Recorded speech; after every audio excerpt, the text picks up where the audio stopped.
Bonjour à tous, bienvenue sur Alpe Buège TV. Alors aujourd'hui, je suis très heureux parce que je suis avec Auguste Truffem, mais Auguste Truffem n'est pas l'invité de la journée, mais c'est grâce à Auguste Truffem que nous allons pouvoir rencontrer notre nouvel invité aujourd'hui. Bonjour Auguste, vous allez bien? Très bien, merci. Bonjour à tous. Alors Auguste, aujourd'hui, vous allez nous faire la connaissance de quel personnage, on va dire, parce que c'est un sacré personnage. On va rencontrer qui aujourd'hui? Eh ben, on va rencontrer le père Gilbert, qui est, on dit, le prêtre des Loubards.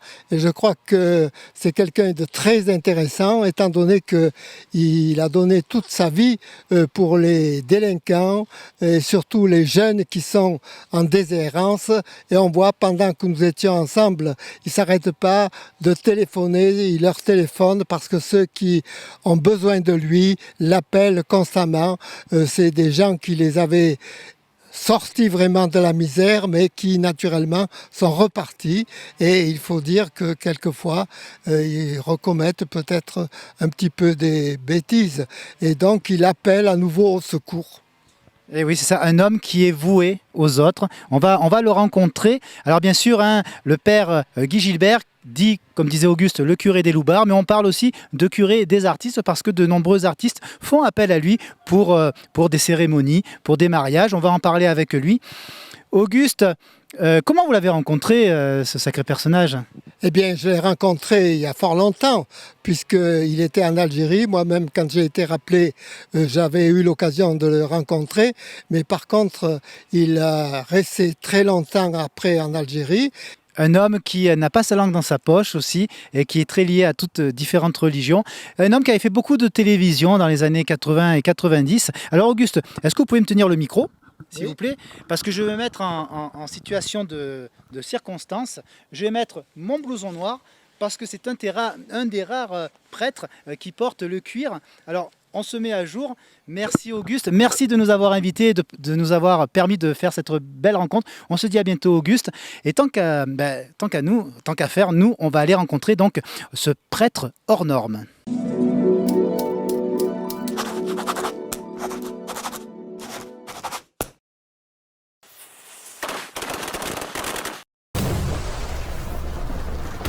Et voilà, je suis avec le père Guy Gilbert. Bonjour mon père. Bonjour mon fils, ton prénom c'est comment? C'est Damien. Damien. Ah oui, oui. Eh oui, c'est vrai, on m'appelle Dame Cam, c'est Dame. Voilà. Mais pour vous, c'est Damien. Ok. Alors vraiment, très heureux de vous recevoir aujourd'hui ici chez Auguste Truffem. Merci d'avoir pris le temps. Voilà, donc c'est vrai que jusqu'à présent, quand on regarde la plupart de vos interviews, vous avez tendance c'est bien, vous parlez beaucoup des autres, mais on ne parle pas tout le temps de vous. Et c'est vrai, comme vous dites, vous avez 86 ans, vous dites que vous n'avez plus beaucoup de temps à vivre, mais vu la force que vous avez, je pense que il y en a encore pour un moment. Et je voulais savoir, déjà, on va parler un peu de votre vie, mais comment vous connaissez les Alpes? Euh, je suis venu, je connaissais un prêtre qui est devenu évêque, je connaissais à Paris un prêtre qui est devenu évêque et qui est devenu Monseigneur Lagrange. Alors, il m'avait demandé il y a 30 ans de venir à son ordination épiscopale. Alors, je suis venu et là, j'ai rencontré des tas de gens, on est devenus des amis. J'ai rencontré surtout un jeune de Chamsor qui était avec ses vaches et ses outils de travail. Et puis, je lui ai demandé s'il pouvait venir me rejoindre. Alors, il a été éducateur, Laurent a été éducateur pendant quelques années, et il est venu, je suis président de l'association, et il est devenu, euh, quand je mourrai, c'est lui qui me remplacera. Voilà, c'est un type superbe. C'est vrai que vous avez fait beaucoup de rencontres et de connaissances, des personnes qui sont devenues des amis d'ailleurs, que vous côtoyez depuis toutes ces années. Oui, comme tout le monde, j'ai beaucoup d'amis. Et ici, j'en ai pas mal. Et comme j'ai une, un lieu de vie dans les Alpes de Haute-Provence, alors c'est pas loin d'ici, quoi. Et je vais me reposer de temps en temps chez René Valarino, qui fait partie du conseil d'administration. Et je vais chez lui de temps en temps, j'aime beaucoup. Eh ben ici, j'aime le soleil, la montagne. C'est très beau. Hein. Et puis vous n'êtes pas à plat, hein. C'est des montagnes partout ici. Et donc, c'est vrai qu'en plus, vous êtes impliqué aussi dans la région, puisque effectivement, vous avez une ferme où vous avez des jeunes en difficulté qui viennent, et vous êtes toujours, vous y êtes toujours hein, en train d'y travailler. J'ai monté ça il y a 47 ans. J'étais éducateur de rue à Paris et un mec un jour m'a demandé on veut quitter cette putain de drogue, l'alcool dans les bars pour les jeunes, etc. Le shit, enfin tout le bordel. Trouve une ruine. Alors j'achète cette ruine et il me dit on la construira nous-mêmes, cette ruine. Et 250 jeunes ont construit cette ruine et fait une belle maison. Voilà. Et c'est là que, depuis 47 ans, des jeunes marginalisés viennent et ça fait. Surtout, j'ai inventé quelque chose, la zoothérapie. J'ai vu qu'il disait que les éducateurs, c'est des flics, etc. Et ils ne nous aimaient pas beaucoup. Je les ai vus avec une vache, une chèvre qu'on avait, etc. Une amitié énorme avec ces bêtes. Eh ben, j'ai 120 bêtes de 20 races différentes et c'est un moyen très important pour qu'ils atterrissent quelque part.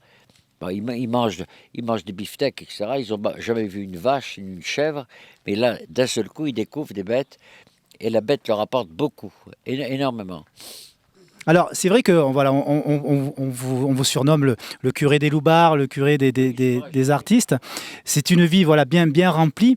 Qu'est-ce que vous avez, quand on regarde un peu toutes ces années, tous ces artistes qui ont fait appel à vous et tous les jeunes que vous avez aidés, comme par exemple, je pense à Stromae, je pense aussi, il y a aussi Jamel Debbouze. Alors c'est très étonnant d'ailleurs, hein, Jamel Debbouze qui fait appel à vous pour son mariage, alors qu'on sait qu'il est voilà, musulman, ce qui prouve aussi le partage des religions. Ah oui, j'ai fait la guerre d'Algérie, j'étais contre la guerre, mais j'ai fait la guerre d'Algérie et je connaissais bien l'arabe. Et un jour, Jamel Debbouze me téléphone, tu veux me marier? Il me dit, je suis de confession musulmane, ma femme est de confession chrétienne, je veux allier les deux et c'est toi qui nous marieras. Alors j'ai fait ça, c'était super. Je me souviens, j'arrive pendant le mariage, il y avait 300 musulmans. Je dis au nom du Père et du Fils et du Saint-Esprit, Assalamu alaikum. Et j'entends 300 alaikum salam, c'était formidable. J'ai essayé de conjuguer ces deux religions ensemble et ça a été grâce à Jamel qui a vraiment un esprit universel et c'est un unificateur qui est marrant, hein. C'est son boulot, quoi. Et quand justement, parce que par rapport à d'autres personnes d'église comme vous avez quand même un parcours qui est complètement atypique. Quel regard vous avez sur votre parcours? Je suis prêtre depuis 55 ans. Je pensais être curé de campagne, et puis le Seigneur a décidé autrement.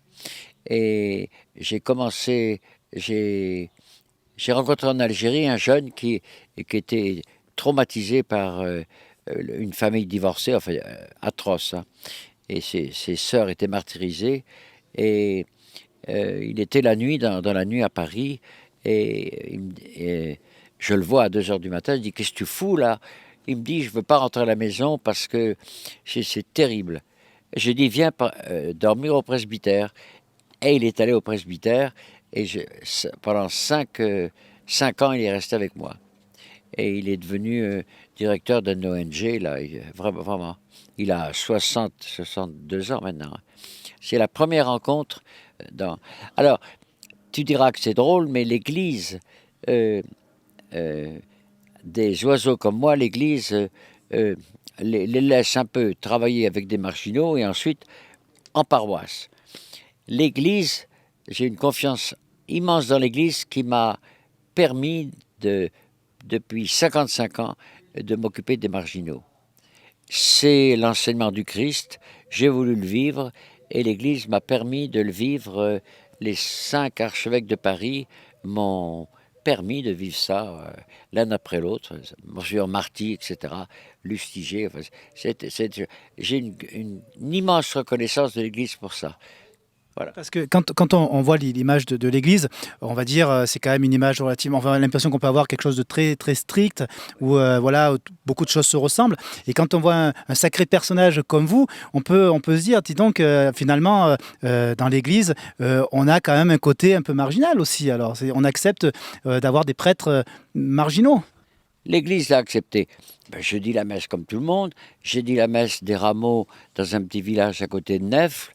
Je suis prêtre de l'Église, j'aime bien l'évêque de Monseigneur Duval, cardinal archevêque d'Alger quand j'étais en Algérie, m'avait dit un jour, euh, en fonction de mon travail d'éducateur et de prêtre, il m'a dit un pied dans la rue, un pied dans l'église. Gardez bien les deux pieds là où ils sont. Et j'ai gardé ça, évidemment. Aimer l'église immensément et m'occuper des plus pauvres, comme le Christ faisait. Quand vous regardez quand même les personnes que vous avez aidées et tous ces gens connus qui peuvent faire appel à vous et toutes ces interviews, les plateaux de télévision que vous avez eus, vous en gardez quand même un bon souvenir et vous vous dites que c'était bien. J'ai été 7 ans éducateur de rue à Paris. J'étais pas connu. Et puis, je voulais faire un livre sur les jeunes loupards. On a dans la presse de tous les jours des trucs sur les méfaits des jeunes. J'ai découvert en vivant pendant 7 ans avec eux l'extraordinaire euh, lumière qu'il y a en eux, en dehors de leur saloperie, de leurs trucs évidemment. Hein. Et j'ai voulu l'écrire. Alors j'ai écrit dans Un prêtre chez Loubard. Pivot m'a demandé il y a 42 ans d'assister. Le peuple français a découvert un prêtre en blouson noir avec un langage, le langage de la rue. Quand on aime son peuple, on doit parler son langage. Alors, bon, 400 000 bouquins de vendus, des télévisions partout, des trucs, la droite, Minute, etc., l'humanité. Bon, un jour, j'ai dit à un journaliste, j'en ai ras-le-bol, moi, de tout ça. Hein. Il me dit, mais t'inquiète pas, tu es un gadget de l'église, et tu sais, tu seras foutu dehors rapidement. Effectivement, c'est ça. Et puis, j'étais en moto, alors un curé en moto, en blouson noir, enfin bon. Et puis, je monte la ferme en Provence.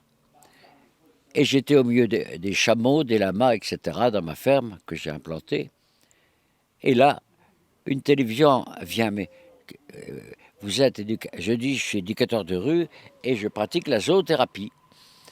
Alors, les télévisions sont revenues et là, j'ai accepté les télévisions pour faire comprendre aux gens que des mecs qui sont dans la rue, qui volent, qui cassent, enfin bon d'accord, sont aussi capables, grâce à la bête, d'être autrement et de devenir des humains. Voilà.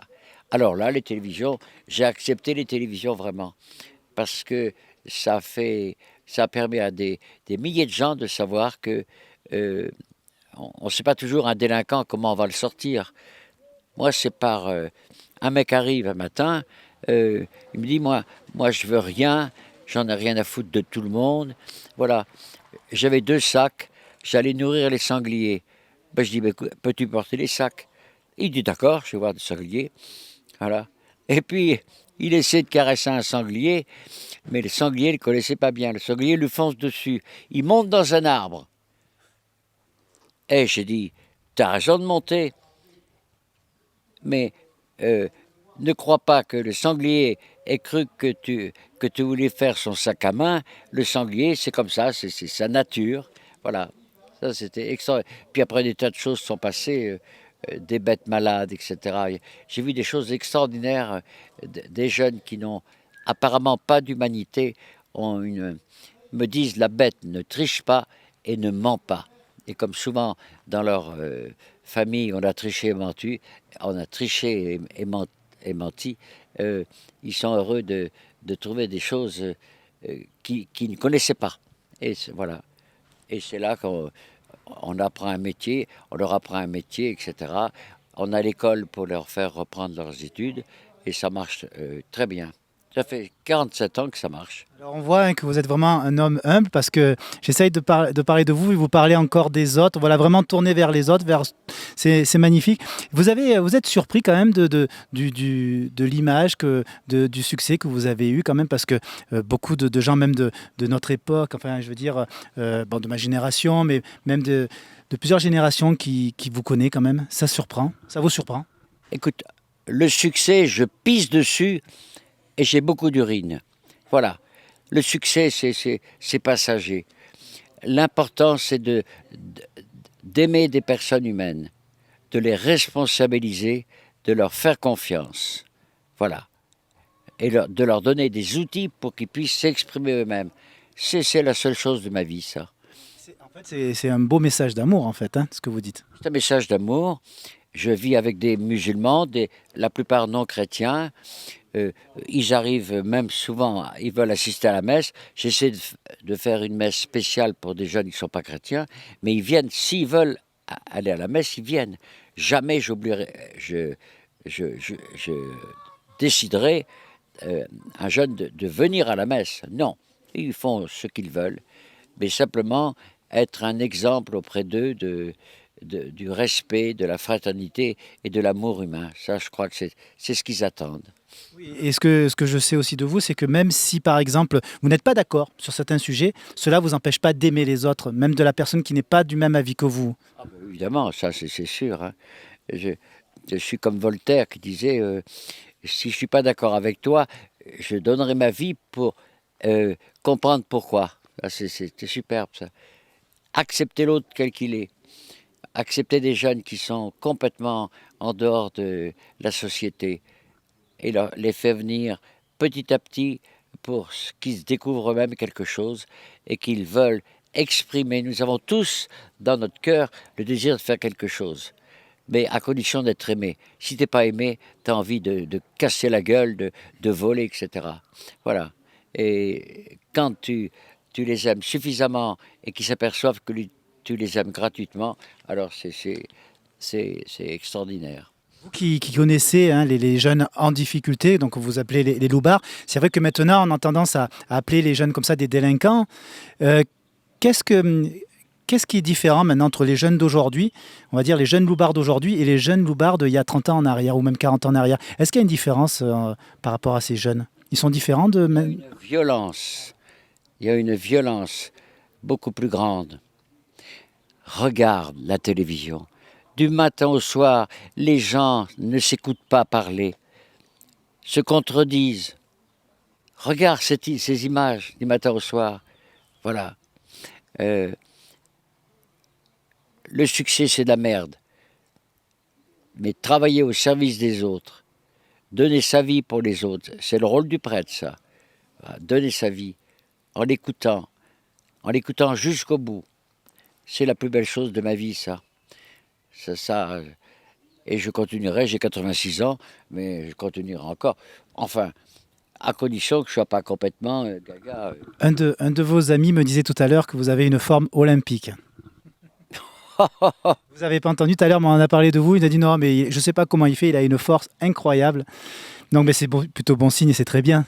Mais je la tiens de l'intérieur, en priant tous les jours, en célébrant l'Eucharistie, qui est la plus grande chose qu'un prêtre peut faire. Et ça te donne une force pas possible. Hein. Jean-Paul II, j'étais au JMJ d'Italie, là. Jean-Paul II disait, tout le monde peut aimer, mais si vous aimez avec le cœur de Dieu, vous êtes invincible. Et j'ai gardé cette phrase très très belle. L'invincibilité de l'amour, quand on a le cœur de Dieu, quand on essaie d'avoir le cœur de Dieu. Voilà. On est invincible. Voilà. C'est magnifique message. Alors on va terminer parce qu'en plus on est au soleil et en cuir il fait un peu chaud. Je finis souvent mes interviews comme ça, c'est la petite surprise. Est-ce que vous pouvez me définir en 2-3 mots le résumé un peu de votre carrière de prêtre? Je suis rentré au séminaire, j'avais 13 ans. Je voulais être prêtre et je ne fréquentais pas beaucoup l'église. J'ai découvert l'évangile et ça a été extraordinaire. Voir la personne du Christ allant vers les plus pauvres. Et puis on est le jeudi saint aujourd'hui. Voilà. Savoir que l'Eucharistie, du pain et du vin, qu'on change au corps et au sang du Christ, c'est la plus belle chose qu'on peut faire dans nos mains de pauvres. Voilà, c'est la plus belle chose que j'ai pu faire. Puiser chaque jour dans la prière, surtout dans ce moment de Covid, hein, ce putain de Covid qui nous emmerde, puiser dans la prière l'espérance, en espérant sortir de ce piège terrible qui nous emmerde tous, du petit au plus grand. Voilà. Et rester un homme de prière et un homme d'action. C'est la plus belle chose de ma vie, ça. Eh ben, je vous remercie beaucoup, mon père. Merci de nous avoir reçus. Et bonne continuation pour ce combat qui dure et qui dure encore. Merci. Ah bah oui, écoute, ça durera le temps. Je ne suis pas un surhomme, mais je fais du sport, je passe du temps à prier chaque jour, et je fais du sport. Je pèse 60 kilos depuis 50 ans. Voilà. J'essaie de pas trop manger, pas trop boire évidemment, et simplement de me maintenir en forme. C'est très important, la forme. Et puis, vieux, faire du sport tous les jours. 1 heure de sport tous les jours de façon à pouvoir... parce qu'on a des vieux os, à 86 ans, hein, on commence à faiblir. Hein. Voilà, j'étais ravi d'être avec toi, frère bien-aimé. Merci beaucoup et c'est vrai que c'était une journée, on va dire une interview exceptionnelle en ce 1er avril. Vous étiez avec nous. En tout cas, merci beaucoup mon père. On vous dit à bientôt sur Alpe Buh TV.